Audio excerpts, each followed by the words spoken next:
Thank you all for joining.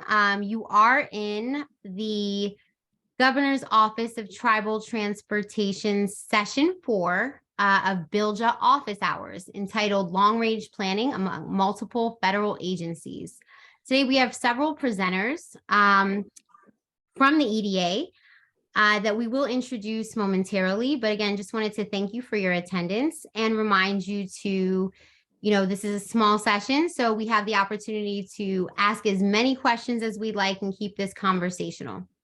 So again, thanks for your time. I'm going to go ahead and pass it over to Cindy Patak, who is going to introduce our presenters today. Cindy? Yes, thank you, Elena.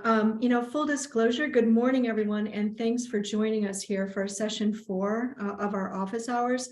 Just a little bit about what we're doing here today. Again, my name is Cindy Patak. I am the program manager for the Governor's Arizona Infrastructure Task Force.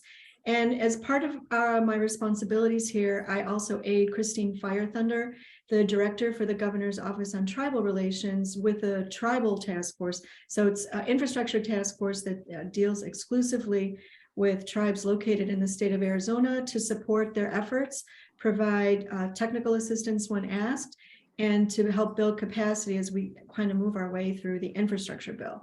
And I also want to let you know that Christine is not here with us today, although it appears that she is, but Elena is, of course, running the Zoom call today using Christine's credentials. So I just want to make sure that everyone knows that and that we all hope Christine feels better. Again, this is a small group, so I'm about to introduce some really great people at the Economic Development Administration, but I also think that we also have the time to have the folks on the call introduce themselves too, because I think that that would just help us in kind of fine-tuning this conversation while still being very valuable during the recorded session that we're going to post later on our website as well. So first, I would like to introduce you to Frances Sakaguchi. She is with the Economic Development Administration in the Seattle Regional Office, of which Arizona is a part. She is an economic development integrator and is, and as a member of the Economic Development Administration, it's important to point out that it's the only federal government agency whose mission is exclusively focused on economic development through various grant-assisted programs.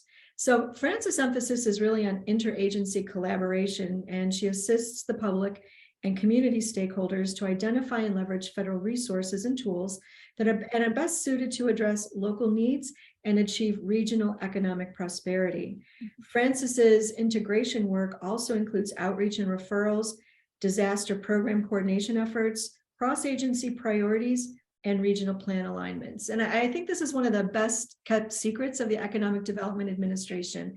It's a small agency, but with a very, very large network. And, so Frances is usually a point person when we're talking about multiple federal agencies at the table. So I appreciate your ability to join us today, Frances. And along with Frances, we do have Carolee Wenderoth, and she is at the Economic Development Administration's Tribal Engagement Coordinator. So we're so happy that you're here, Carolee. And the tribal coordinator position itself is a new position at the EDA, and I know she'll speak about that. So she's been with the organization since 2021, and she is the first person to occupy this position, and she serves as an advisory role on tribal issues. She's originally from Montana. She's a member of the Confederated Salish and Kootenai tribes, and began her federal career at the Minority Business Development Agency, where she was first introduced to the EDA and its mission. One of the aspects of the position that she really enjoys is the interaction it affords her with tribal communities. This spring, she accompanied Assistant Secretary Castillo to Arizona, where they met with the Hopi Utilities Corporation, who was one of the finalists for the Build Back Better Regional Challenge. She has also met with tribal representatives at the National Congress of American Indians and the Reservation Economics Summit, presenting information on EDA funding opportunities and how to apply.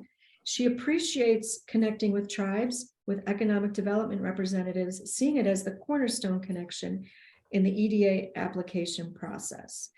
At the end of the day, she wants to make sure grant application processes are as seamless as possible, and we know how complex they really are, so it's a pretty lofty goal, but also to help ensure greater participation among Indigenous communities. I think that's a great segue, Carolee, if you want to introduce Jeff, given that he is the new economic development representative for the state of Arizona.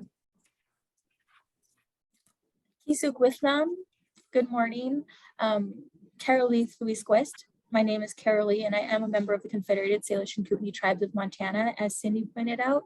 It's my pleasure to be with you guys here today with my colleagues from EDA as my partners here to have this conversation. And I would like to introduce to you guys one of the newest members to the EDA team, but by far vast knowledge, and you're in great hands as our economic development representative from Arizona, and his name is Jeff Hayes.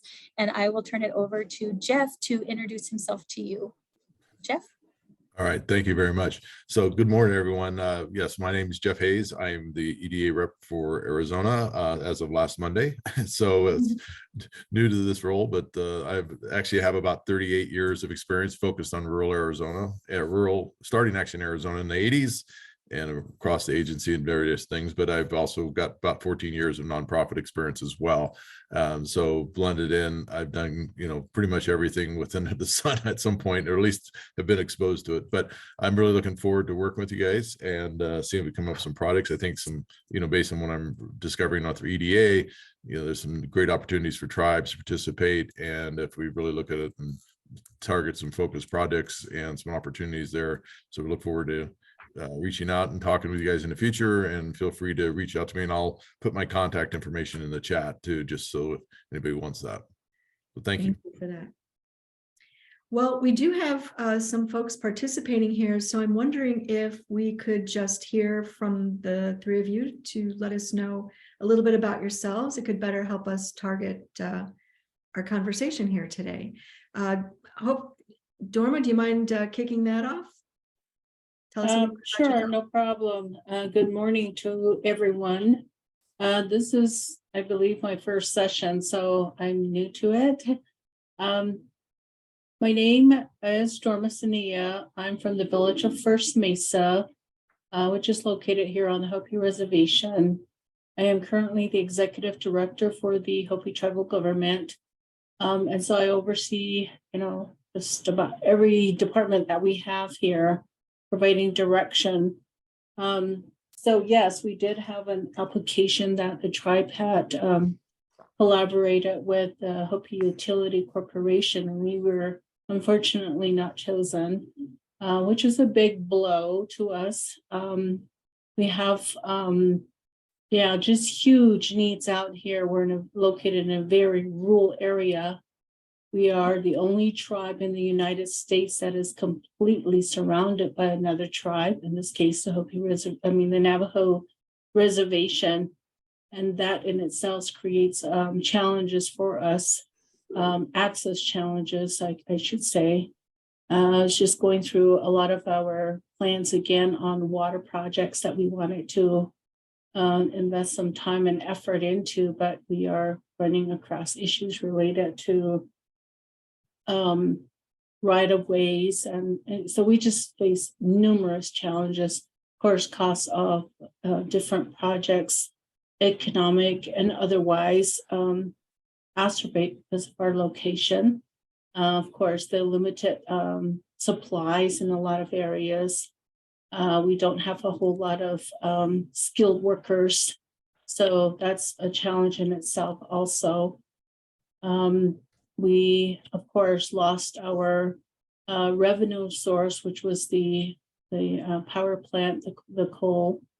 And so we are just really operating without much revenue at all. So again, it was, like I said, a big blow to the tribe because we were really counting on that project to be able to at least just be a platform for us to be able to start building ourselves back up again. But again, like I said, this is my first session, and I just want to be able to see what resources are out there. I don't know necessarily the reasons for us not being able to receive funds, but hopefully I'll learn and maybe be able to address some of those gaps a little bit better. So thank you. Thank you, Dorma. Nicole, would you like to introduce yourself?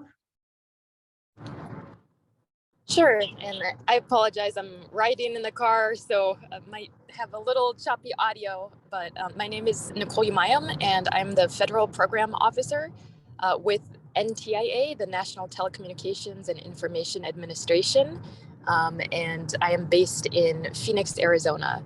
So I'm the Program Officer for all of the broadband infrastructure law, bipartisan infrastructure law broadband programs in Arizona. So that's the Broadband Equity Access and Deployment Program, the a little bit of the Middle Mile Program, the Digital Equity Act, and we support the Tribal Broadband Connectivity Programs.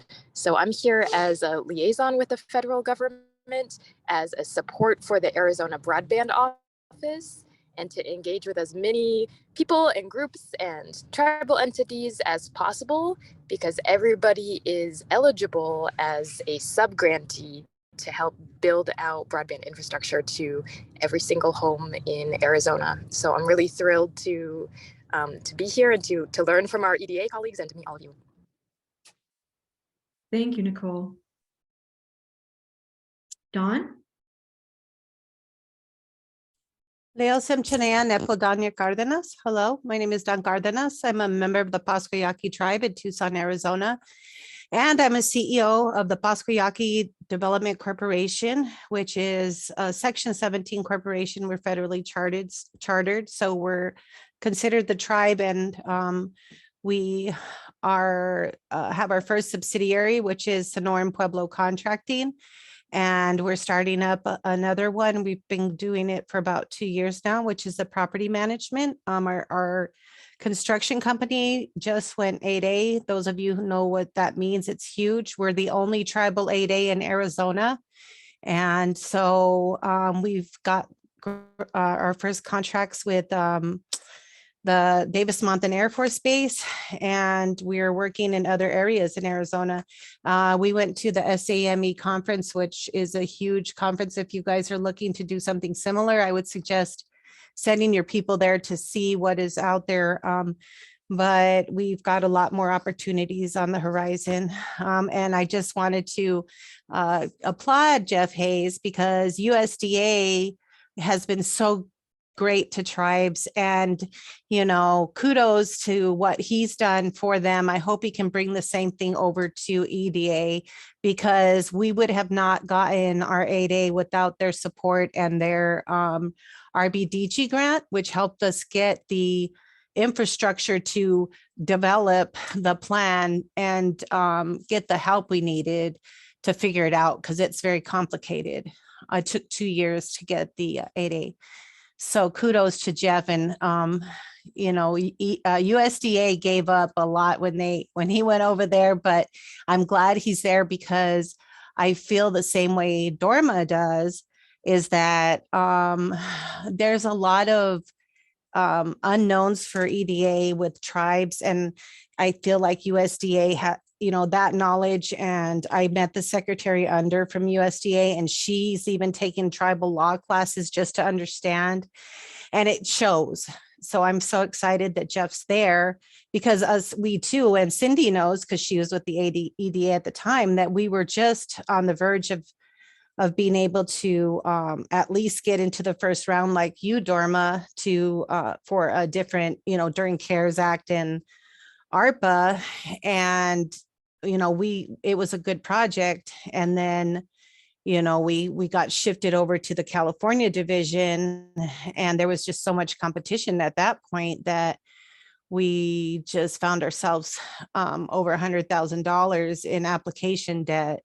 And so we were just like, well, what do we do? But we've kind of grown, we've learned a lot out of it, and we did get a good opportunity still. I mean, we're working on it, but Cindy can tell you there was a lot of learning. It was a huge learning curve, and I'm not one to give up, and so I'm still pushing forward. And so that's why I'm here. I mean, I'm excited. And Carolee also, we've had meetings with Carolee, and I'm so glad she's there, but you can't change things overnight, and I get it. So, and Wanda was also was my real right-hand person in trying to pull this whole thing together. So we continue to work through all the little bumps along the road. But thank you for having us. And I'm excited to see what the future brings for EDA and tribes. Well, Don, this is Jeff. You're on my short list to call, and I've actually been talking with Loretta and Don as well on your project. And so I'm just trying to get a little bit of understanding under my belt a little bit, so which I'll be jumping off on a call here in a few minutes. But I'll be reaching out to you next week, and we can have a conversation, see how we can maybe go back and see what was missed on the last one, but also how do we see if we can tune things up for this next project. Okay, thank you, Jeff. Sure. Good to see you again. Good to see you too. I knew I'd find you. You know, it's so interesting because we're obviously all passionate about what we do. And the good thing about it is we keep popping up in different places. And I feel we're achieving critical mass here. So not only do we know the subject matter, but we now have a really good network of folks that we can really just kind of pick up the phone and call, because we do have that relationship. So together, my hope is together we can help continue to build capacity and that foundational knowledge that's so important, whether it's the infrastructure bill or whether it's a program from EDA. The basic tenets of putting together a real solid application are the same across the federal government. And I think that's a really good segue to Wanda Jean, who should introduce herself too, because I think what we're really talking about here, these brilliant ideas, and there are lots. And in my years with the federal government, what I've seen is that, you know, a brilliant idea doesn't always mean that a brilliant application isn't always a good project, and a really amazing project doesn't necessarily communicate up the line for people that are reviewing those applications. So I think part of what I really hope to bring to the table here with my role with the task force here is to bring those two things together and to provide as much insight as we possibly can to the relationships of, you know, communicating a project in a way that the federal agency or the funder really needs to see it, so that your story is well communicated in the context of meeting the mission of the organization itself, which is a key piece of that application process. So it would be great, I think, to hear from you, Wanda Jean, because you're the one that was putting that application together, and your perspective on, you know, reading through the notice of funding opportunity, for example, and trying to communicate your project in context of the eligibility criteria, the evaluation criteria, because I think we could learn a lot from that together as a group here today. Thank If you you, don't mind. Cindy. So No, much for not being- at all. I appreciate the opportunity. So my name is Wanda Lord. I'm the principal consultant at Lord and Associates, and I've been doing federal grants writing for tribes for almost 30, I can't believe I'm this old, almost 30 years.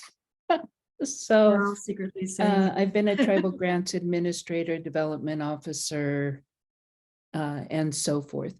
And I've worked with tribes, you know, on the East Coast, in California, and in between.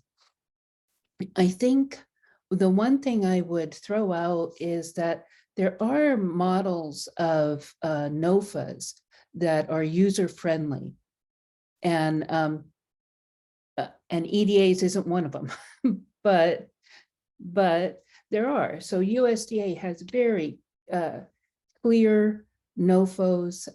The folks at USDA are like that. If you ask for, you know, can you give me the CFR on it? Can you give me the reg on it? If there's a particular area that's weak in an application, everybody is able to look at a reg together and say, this is where the weakness is, this is what the remedy might be. And so it's very, very, it's very user-friendly. And I'm thinking of other examples. I was just looking at the HUD ICD-BG NOFO yesterday, I think it was, or the day before. And so again, in the HUD ICDB, Indian Community Development Block Grant, that's what that is, ICDBG NOFO, they go through on the criterion, you know, by point, which is a godsend for somebody who's putting an application together. They can see, they can actually self-score the application themselves as they're putting it together, and they can see, well, we're weak here. I don't know if this, moving forward on this is going to be a good idea, even though we wished it were. Or they can see we're weak here, but this is how we can meet this, right? The other thing that I think that is really beautiful and kind of best practices, both USDA does it and Department of Health and Human Services Administration for Native Americans, ANA grants also do this, is that, there are windows of time as an EDA is maybe positioning themselves. I know, Cindy, you worked with us a lot. But there are windows of time where you can put together an initial project outline and have really hands-on useful technical assistance. With that said, though, the thing that I find most useful in my experience is that technical assistance that is tied to the specific reg or the specific criterion to which something is going to be evaluated. I think I did not yet see that in the EDA process. I didn't see it. It felt very discretionary.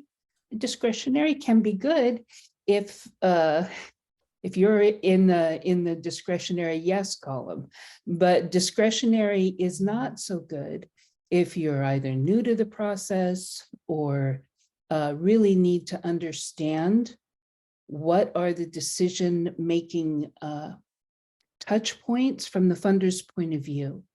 And so the more that can be done, I think, for federal funders to kind of look at their peer agencies and see where there are really user-friendly NOFO processes that specifically call out, if you have this in the application, you have 2 points. If you have this, you have 5 points.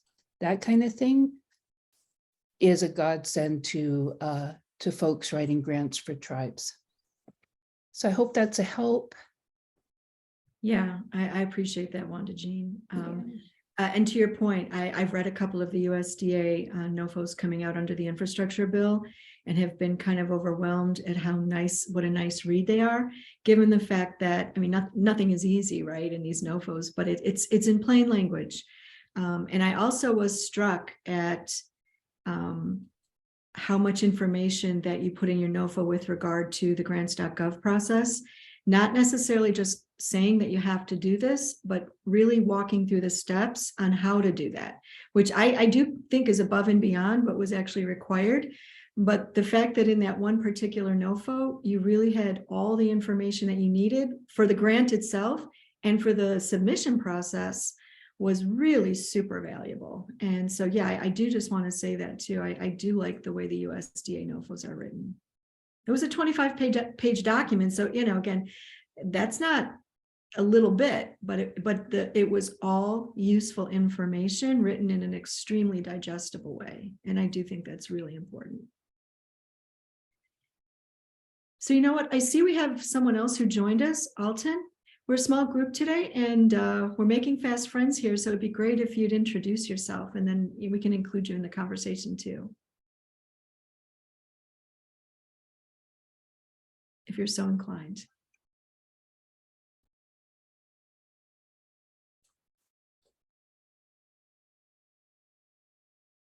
Oh, you're on mute, and also you don't really need to, so give you an opportunity to unmute, but we can keep it going too. All right, well, we'll just kind of keep it moving, but Carolee, I mean, I thought maybe you could kind of kick off the dialogue.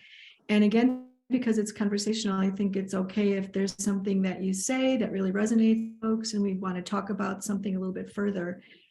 We can kind of do it that way. Okay, thank you. And again, thank you for all of the input that you guys have shared today. And trust me, it is completely not falling on deaf ears. And these are conversations that internally at EDA we have talked about as challenges to both access and user friendliness of our systems that we have in place, and ongoing conversations on how we can improve those. And I truly believe that across government, there's been a lot of headway made through tribal consultation over the past year and a half about the streamlining, about the language that's used, about the efforts to get NOFOs out that are in plain language, that do make sense, that are just more streamlined across the government. And as you guys know, government doesn't change things overnight, but just know that not just at EDA, not just at the US Department of Commerce as a whole, but across government, it is the same sentiment across the board. And these are avenues that everybody is chasing to see what we can do to make this better. I will say that I do applaud USDA and HUD both in their efforts that they do have in these spaces. And keep in mind, EDA has not had the direct community involvement with tribal communities that both USDA and HUD have. Historically, EDA, they don't have programs that are specific to tribes. So they haven't been in this space for very long where they accommodate the voices that are coming from Indian country. But rest assured, through myself and through the fabulous staff across EDA and our regional offices, this is something that we are talking about, and trying to raise up the ladder is something to think about, not only when we put out NOFOs, but how we're looking at NOFOs in particular. Like, I'll give you an example. At the beginning of the ARPA funds, when the state planning, we had a competitive and a non-competitive for ARPA funds that went toward marketing for tourist areas. The state dollars, that state program, it was non-competitive, but the tribes weren't eligible for that. But there was a second round of funding that tribes were eligible for, but it was competitive. So it's like, when that NOFO came out, why weren't the tribes considered parity with the states for the non-competitive funding?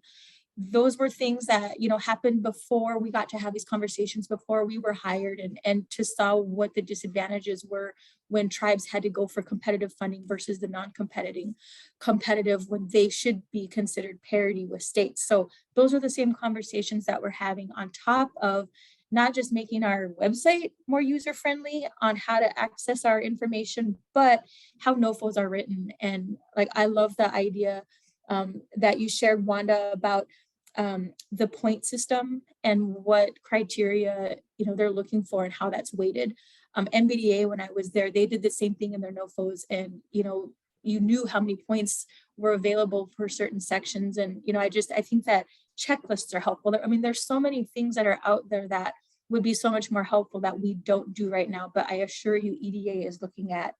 And then when I go down the list and I think about the concerns that were raised right before we get into the heart of today's discussion about the bill and the resources, I just want to let Dorma know that I completely feel and understand the frustration that Hopi felt when they weren't one of the finalists. And I will let you know, and I don't know how much of this you are aware of, but with the White House Council on Native American Affairs, they do have some priorities and some initiatives set, one of which is our energy transition initiative. And there are 3 tribes who have been selected, Navajo, Hopi, and Crow. And so the application that Hopi did submit, Department of Energy is taking the lead and working with Hopi Utility and with the tribe to see what parts of the project are still viable. And we're working across government, and I mean every department, to stack resources to ensure that those projects don't just die, that there are resources out there to continue them, and to see what we can do as part of the energy transition initiative. So rest assured, there are a lot of resources, and I'm happy to have a discussion with you offline further if you aren't aware of it, about it, or what it is that if there's any additional information I can provide you in that respect. But that will be announced at the White House Tribal Summit in a couple of weeks at the end of November. Nicole, thank you for being on the call from NTIA. Adam Geisler is a good friend of mine, and I know the great work that NTIA is doing, and to have a local presence there, I think is fantastic. And just the fact that you took the time to engage with this group today shows the passion that you have for the work and the true connectivity that NTIA is trying to have for Indian country across the country, and especially in Arizona there. I hope we can work together on some things, and I would love to continue the discussion offline and see if there's areas of or pockets where EDA can support what you're doing on the ground. Dawn, great to see you again and again with the projects that weren't selected. You know, it was a competitive process, and the fact that your guys' names fell into a very elite group of applications that were very, very, very competitive. And so I applaud the time it took and the resources it took. And it's disheartening when you hear about resources that, you know, were put out and, you know, maybe you didn't get the full benefit from it. But I'm here to tell you that as a non-selector and as an application that's still out there, it's still a great project and still viable, and would love to have a discussion to see what other resources are out there that we can continue, and whether that's from a different federal agency, whether it's a different side of EDA, or whether it's philanthropy, if it's another funding stream someplace that can pick up pieces or components or even a complete project. Happy to put our heads together and talk about what that might look like. And so I wanted to throw all this out there so that you guys know that you have a friend at EDA, not just through me, but through the EDRs, the EDIs, and all of the staff, the EDSs. Like, everybody is rooting for all economic development, but especially throughout Indian country and the underserved communities that have struggled for so long to get funding. And it is frustrating when we put everybody out there to say, apply, apply, apply, and then they hit a roadblock. There's nothing more frustrating than those roadblocks. But I assure you, those, whatever you guys have out there and your goals and your plans are, don't let them die where they're at. There's, I think, progress moving forward. And if it's not through EDA and it's another resource, EDA is still in a position to help you look for those and guide you towards those. And I would like to say, through our 6 regional offices, we have the best specialists on the ground when it comes to economic development. And which is why the importance of introducing Francis as the integrator and Jeff as the representative. The representatives are really your boots on the ground, and those special relationships that you guys do build, having that expertise on the ground is so crucial. And having that integrator who can look across different governments and different agencies and see resources that are available, being able to stack resources or being able to guide toward resources. EDA really is about economic development as a whole. And we don't want to just keep it internal to us, as we know our resources are limited. We understand that, and we know that it's going to take more than just us to sometimes even get a project off the ground. But if we can be gap fillers, and that will lead me into this bipartisan Infrastructure and Jobs Act, the law that was passed. EDA didn't receive any direct funding, but what we can do is, through our wide variety of projects that we can fund, we can be gap fillers. We can be sources of information for you. We have, you know, planning and technical assistance. We have infrastructure, broadband. We have entrepreneurship. We have workforce development. So there's so many different spaces that EDA can be a resource. And even if it's not direct funding, if we can guide you somewhere, help connect you to a different agency that did receive that funding, please know that you have a resource in any one of us, and would love to help in any of the spaces that you need assistance with. I know I just said a mouthful and I see a hand up, so I'm gonna pause, and then I can continue a little bit more on where EDA can fit in, but I'm gonna let Dawn ask her question or make her comment. Okay, thank you. So there was just one thing that two things, but I already, I'm gonna message Dharma. But so for tribes, I was just wondering, I know we did have an issue, and Cindy can verify that, you know, there was a real issue doing projects on trust land because they didn't understand trust land. They didn't want to fund anything on trust land. So I don't know if there's been any progress with that. And then second, you know, the project that we have and we're still pushing forward on, you know, it's been supported by people across Arizona, you know, the city, the county, the everybody. A similar project was funded by EDA. So I was glad to see that, because we can use their, see what they did right, or just see, you know, because we kind of got put in a situation because we didn't have an Arizona representative. And so I feel like that was a disadvantage for us during the application time. But yeah, so there was a similar project. So I was excited to see EDA was funding that. I don't remember where it was, somewhere on the Midwest, I think, maybe Oklahoma. I can't remember. What was that again, Wanda? Do you remember? Dawn, you've caught me with a blank. Yeah, so yeah, But what and we have funded a number of them. And what I'll say is this. So we all know that working on tribal land is complex, and we all know that everybody's in different stages. And when applications come into EDA, and we have, our EDRs on the ground, and we have our specialists, we have everybody that's, doing the things that are the norm for EDA, but there might be something that they're just not aware of about the tribal land experience.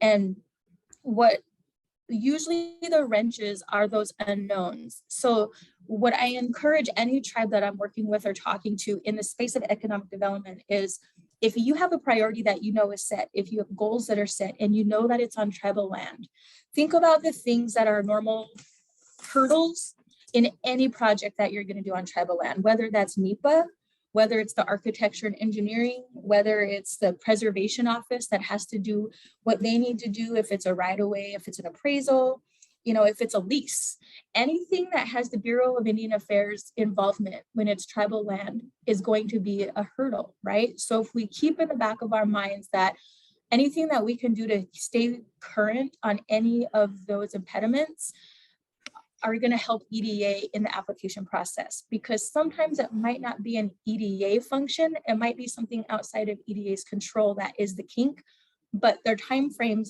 sometimes don't allow for that mitigation to happen if it's something that's going to take a super long time. If it's getting a lease in place, if it's getting a right-of-way done, if it's getting an appraisal, or the NEPA process, there was a kink in the NEPA process. Anything that's going to trip up that EDA process are things that we try to say, hey, when you're going into Indian country, keep these in the back of your mind. So when you're talking to an economic development office, ask these questions like, hey, where's the tribe at with this development of this particular land? And if these are going to be issues for them, have them iron them out before they apply, or in the middle of the application, so that by the time it gets to that phase, it's not going to be a hurdle or a challenge. And not that that was an experience with what you were, that's what held you up. But typically on tribal land, there are oftentimes challenges that arise that people that don't deal with tribal land just aren't used to dealing with, and they don't know how to do it. So sometimes contractors or whoever will walk away from a project because they're like, what the heck? We thought things were good to go. Now all of a sudden they're telling us, no, there's this, like, we have to get this or that done. And so one of the things that EDA that I'll share with you guys that I'm implementing, and I've started and it just hasn't been approved, so I haven't been able to kick it off yet, but it's a training series for all EDA staff. And we haven't decided if it's going to be mandatory, but it'll at least be optional for them to attend. But I'm putting together a training series, and it's going to include like Tribes 101. So like basic understanding of tribal governments and organizations, tribal land and the nuances around doing business in tribal land, how to communicate with tribal communities, some of the do's and don'ts and some of the etiquette.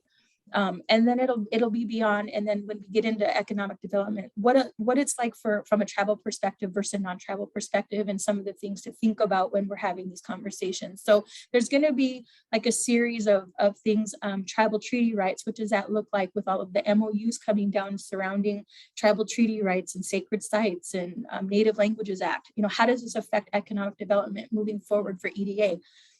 These are all things that I'm developing a training series for EDA staff. So, I think that we're heading in the right direction as far as like what these nuances could be, or, some of the challenges that people face in working with tribes, or, just making sure that people are comfortable when they're entering into tribal communities, and whether that's knowing regulations or certain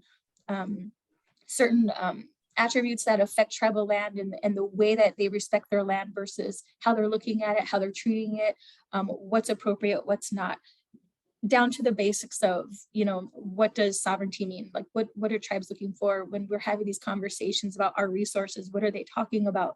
Like it can include all sorts of things. And so I'm excited about developing that. So I just wanted you guys to know that this is where I'm taking EDA right now. And so for a lot of these conversations, I think that people don't know how to answer or get frustrated or just don't understand. I'm hoping to knock down some of those walls in some of those areas, and hopefully I'll get my series approved soon so that I can start doing these trainings and helping people on the ground understand a little bit more about not so much hand holding, because I hate when people say, oh, well, we have to work with tribes really close. We have to hold their hand.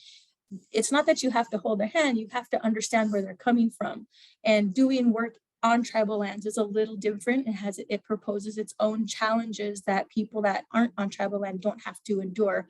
There's also certain capacity issues that tribes face that other people don't endure. And so just so that there's an understanding and a little bit more grace around those areas, that I think will give all of our staff all the way up to headquarters a better understanding of, I think is going to help the way we communicate and the way we look at our NOFOs and the way that we look at our website. And how user friendly it is, and all of these, I think it's going to affect everything. So I'm hoping that this will unveil itself very soon, and these are going to be tough conversations for some, but for others, I think it's going to make a lot of sense in the way we approach how we engage with Indian country. So I wanted to throw that out there. Yeah. So Carolee, if you wouldn't mind me just sharing this experience to Dawn's point, and it was, there were a couple of tribes that I worked with where there was definitely a dearth of knowledge with regard to the complex issues surrounding land in Indian country.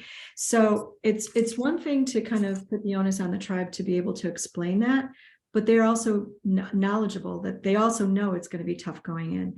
So you do have tribes that have really had the ability to explain it very well.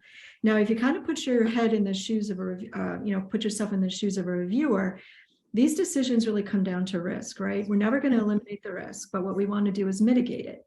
So what we have right here with regard to land ownership in Indian country is high risk because there's just multiple players.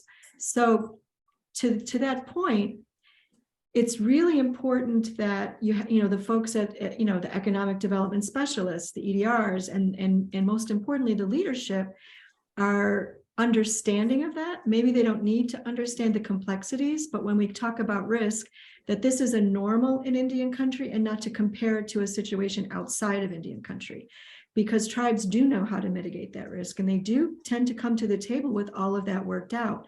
But when someone is completely unaware and they tend to be the ones making those big decisions, because they tend to put that in a very high risk category that really is more to do with their really lack of understanding, not because of what the tribe presented or didn't, the answer really does turn out to be a no. Also, with regard to the training, the essentials in Indian country that I think Wanda mentioned, super important, particularly for the attorneys. And also just an understanding of knowledge of Chapter 25 and the extent that Chapter 25 actually does exist. And in some cases supersedes regulations that the Department of Commerce may have in place. And so I think, because again, when we interpret this, we're always supposed to look to interpret to the benefit of the tribe. Right. We're always supposed to try to find a way.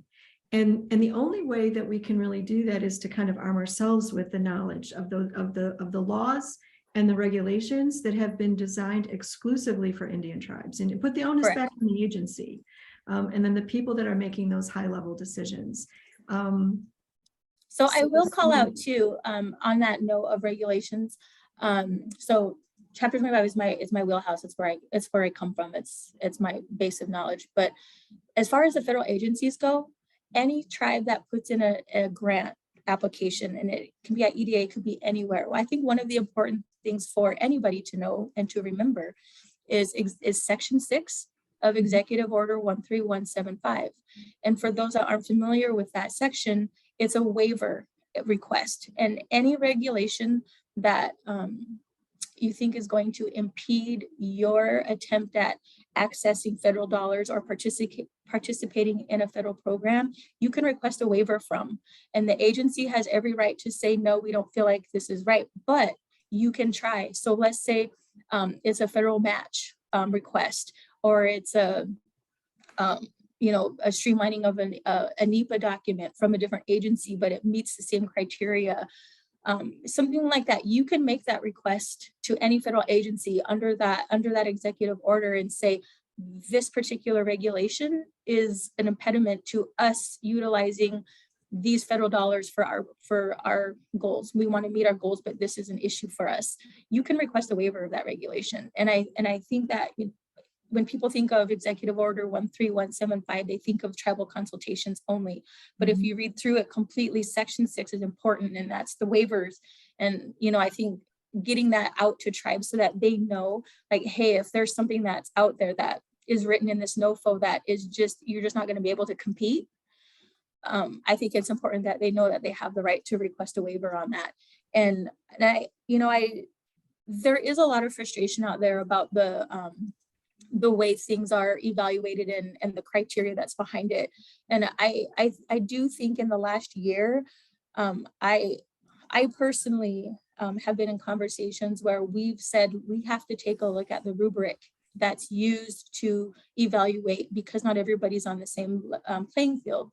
So the importance of the rubric that's used and understanding what challenges or capacity issues that tribes have, you know, for this group to know, I do know that that factored into a lot of conversations for the American Rescue Plan funds that were allocated, that rubric. And I'm hoping that that's something that becomes systemic throughout EDA. As those funds are gone and we think about the annual funds that we have moving forward, and they're competitive now for tribes. You know, we had a tribal specific program where it was competitive, but only between tribes. That pot has come and gone. So now we go after competitive dollars. I'm hoping that the rubric that was used to promote equity across all of our funding is something that becomes systemic throughout EDA, and it's not lost. And those are conversations that we're still having. So I want people to understand that the dynamic and the paradigm, I think that EDA has always fallen under, has changed, and it is changing with conversation. And I'm hoping that it's something that becomes systemic. Appreciate that, Carolee. So, you know, if we kind of get back to our conversation about integrative planning and the role of economic development integration, and, you know, we have some folks on the line here who have submitted projects. If we kind of pull it away from the EDA just a little bit, but maybe talk about how do we give these projects a second look, and we being everybody, right? Because as you said, Carolee, the EDA is, you know, maybe not the major player, but it has a role to play. So if maybe as a team, and I'm just throwing it out there because at the end of the day, we can do anything we want, and we do have options. And part of the role of the task force is to see where there is interest and when help is requested, how do we help the tribe position themselves for success? So maybe we could take a look at these projects, and maybe it didn't work for EDA, but maybe it, you know, through your extensive network, we could take a look at the projects and see maybe what funding could be applied. It could be infrastructure, non-infrastructure. Maybe the next round for EDA could play a smaller role, but maybe it does have a role. And maybe see what we could do to help tribes position themselves for success in some funding opportunity, for which maybe a role would be convener or facilitator or a connector to somebody that we should talk to maybe take another look at that application, or another look at the project, not the application, but the project itself, and just basically shop it around. Exactly. That could be Francis, that could be Jeff. You might be able to help us. And maybe through our own contacts here in Arizona, we could kind of take another look and help, you know, kind of scour the infrastructure bill itself a little bit. And I would say the first. Can I ask and throw something out there just really quick? I don't want to lose this. And we're in Arizona, of course, the tribe here, Hopi tribe, and we have purchased some lands. I mean, this was from the Land Settlement Act that occurred between Hopi and Navajo. So, but these lands, it's years since these lands we have been able to have them taken into trust. And it's actually the state of Arizona that is hindering us. And so an application that we were trying to get some funding for to study more, and it had to do with helium, was in one of these areas. And so that was denied because the land is not in trust. But, you know, we went back again, and we have been repeatedly going back to the state of Arizona to say, hey, you have had these requests for years. What's up with this? We've actually extended to our federal congressional folks too, and they've written letters to the state of Arizona. We're not getting anywhere. So That's what I would frustrating. suggest on that is to go back to the decision memo that the Bureau of Indian Affairs had. So on the 30-day notice that was sent to the state, if the state is holding it up, they must have responded to the 30-day notice. And the decision memo that came down from the Bureau of Indian Affairs would have to identify what the state, what that response was on why they were rejecting it. And most likely, they always point out tax revenue lost as the reason.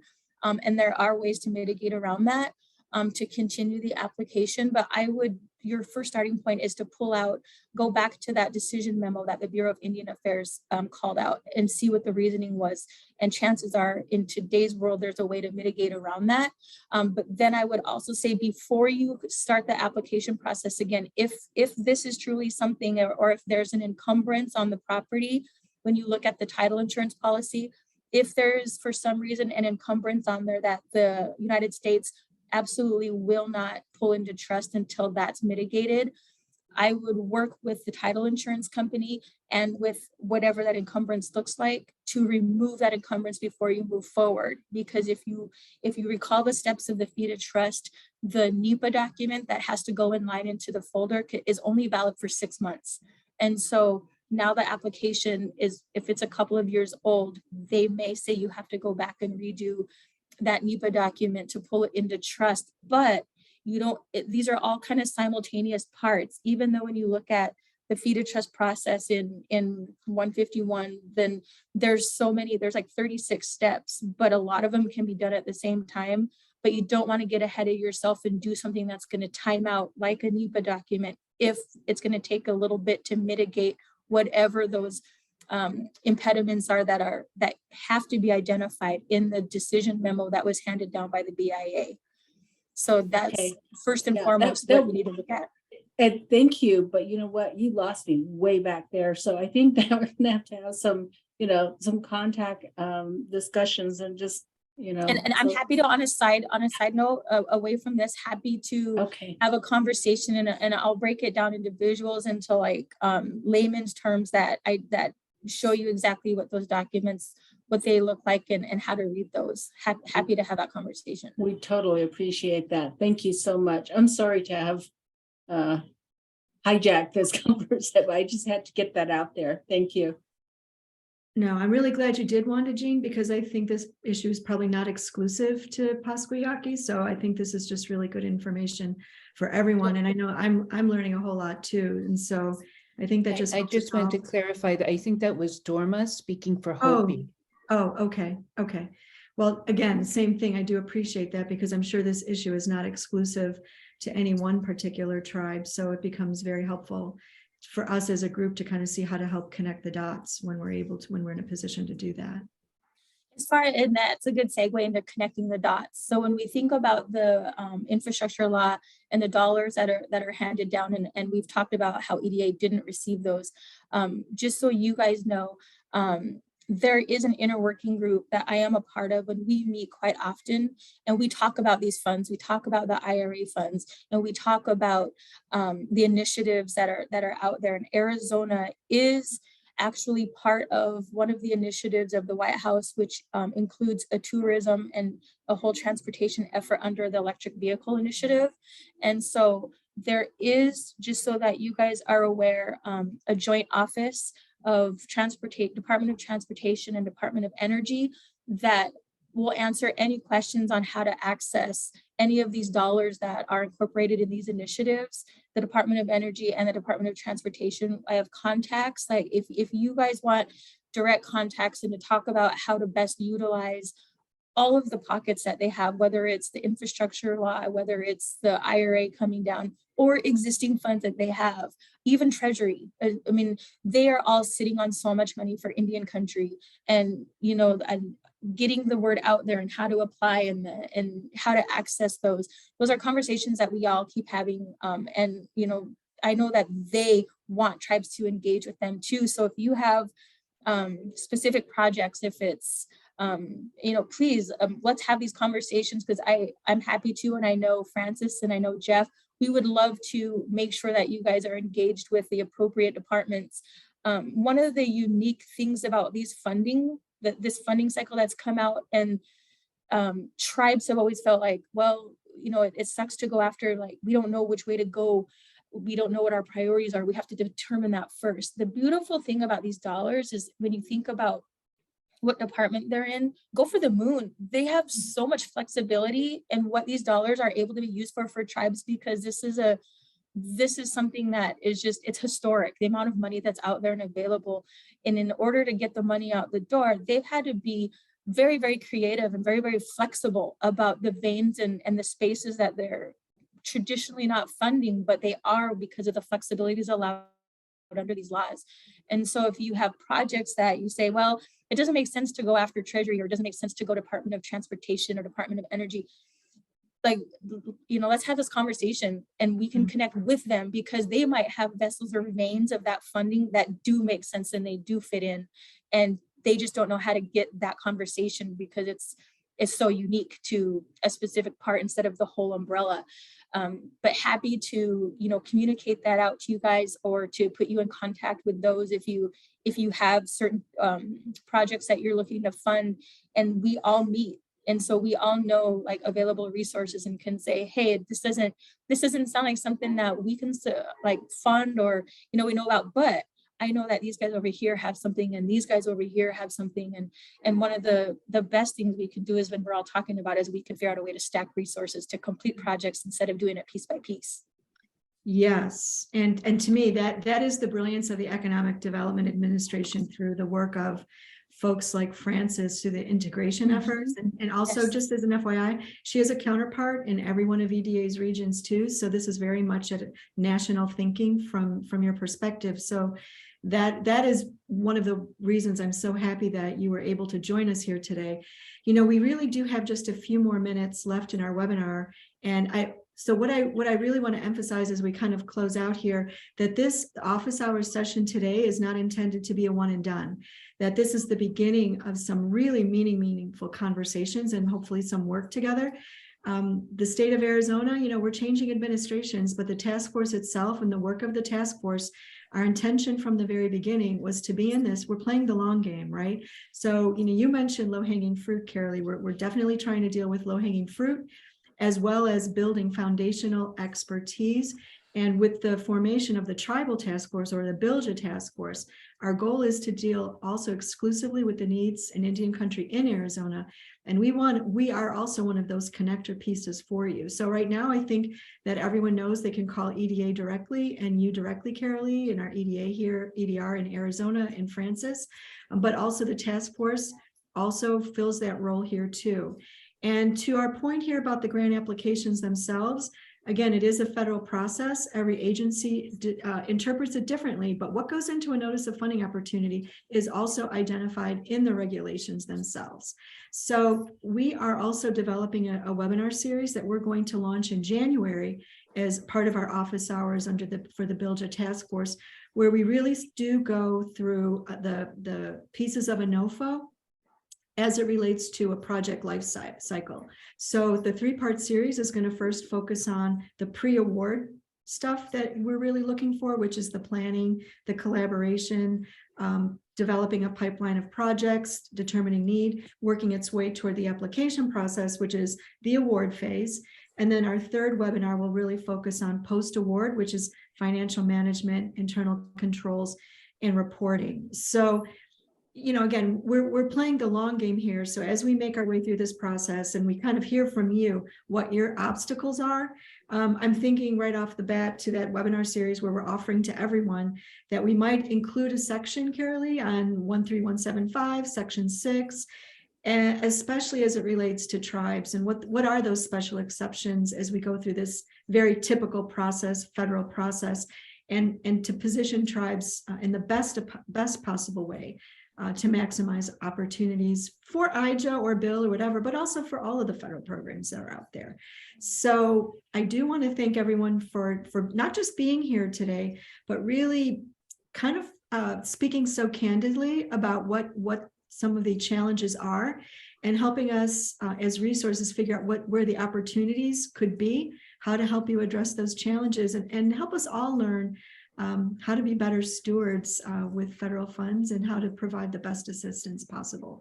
So with that said, I guess I'm going to shoot it to you, Carolee, to kind of close us out. And I think you do have all of our contact information to reach out to any one of us at any time. And if you don't have folks' information here, feel free to reach out to me and I will absolutely connect you with the folks that we're presenting here today. Well, I guess I just want to say first and foremost, thank you for everybody that took the time to be here today.